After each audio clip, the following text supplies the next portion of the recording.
This is the female silver in the litter by Marceline and Megastar.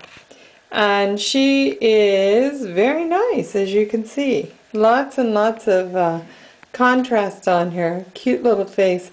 This is a really big kitten. Nice size to her for being as young as she is.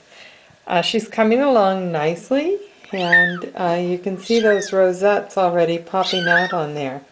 So we'll see how she continues to grow.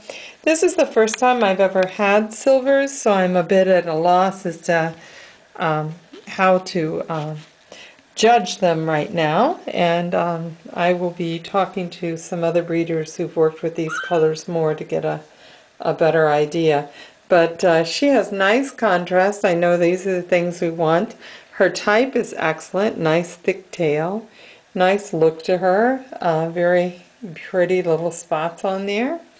And a cute little face. So there she is. This is the silver female.